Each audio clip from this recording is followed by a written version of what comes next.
Now, we've spoken before on the 51% about the impact of pornography on women's sexuality in this era of porn-saturated images online. But what about young teenagers?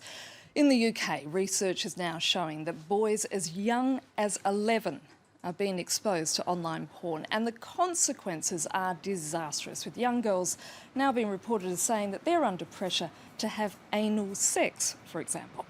Now, two American women, both living in London and both mothers of teenagers themselves, decided to do something constructive.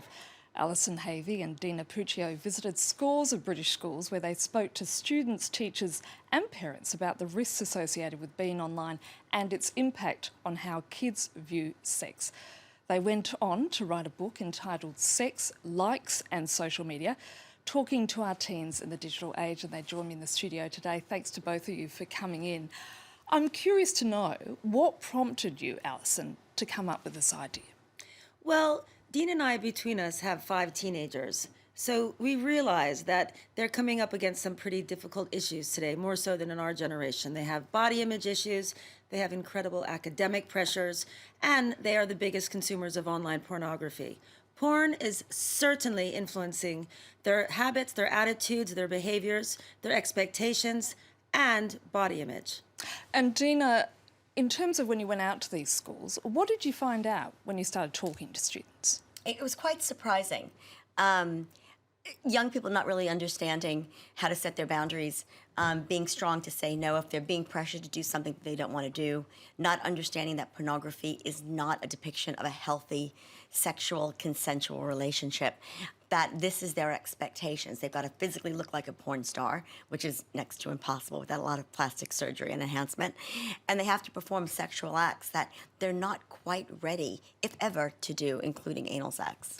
I want to ask the both of you, just to give me some idea of some of the personal examples of, young boys and girls that you met in these school tours, about how they were being affected by pornography online. Okay, well, first of all, we don't want to alarm every parent out there. Not everybody is watching online pornography, but the largest consumers of online porn, studies have shown, are young boys, 12 to 17 years old. Now, some of the stories that we've heard are, it can be voyeuristic, it can be dominating, because young men who might use porn, obviously for physical relief, they might also use it as a sex manual, and they think, this is how I can be a great lover. And so they might ask a girl who's quite young to get tied up.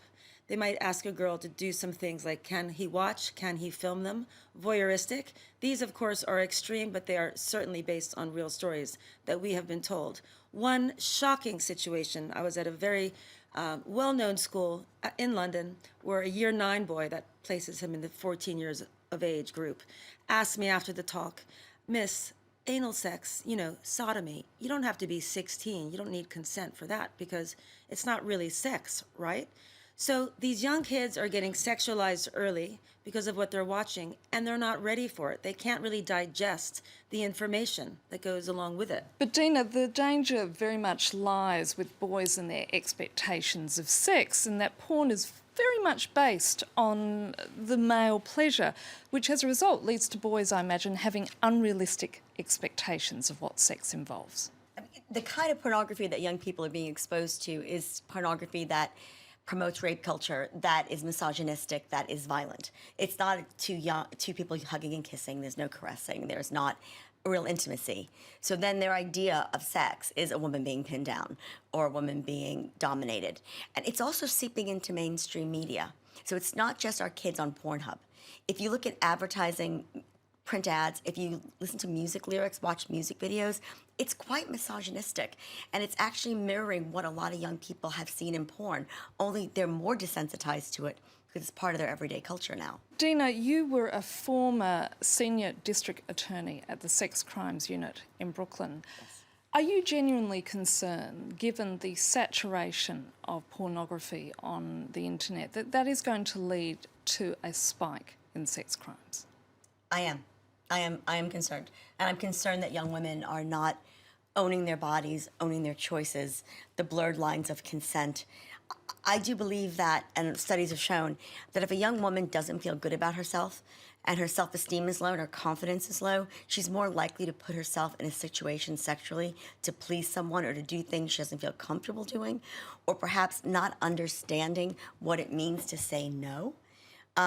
If she had a higher view of herself. So I'm worried about sex crimes spiking from the perspective of what we see typically in a stranger rape situation, because this is the way young men are going to view women.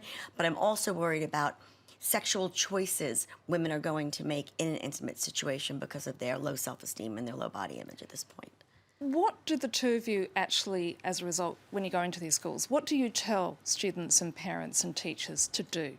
Something that we feel very strongly about. And by the way, young men can be victims of all of this pornography as well.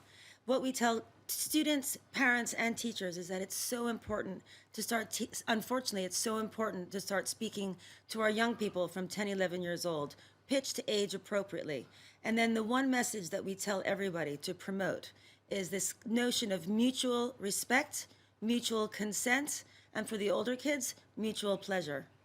And Dina, are schools listening to what you're saying, and are they rethinking their whole attitude towards teenagers being online? The teachers we work with are great, as are the head teachers.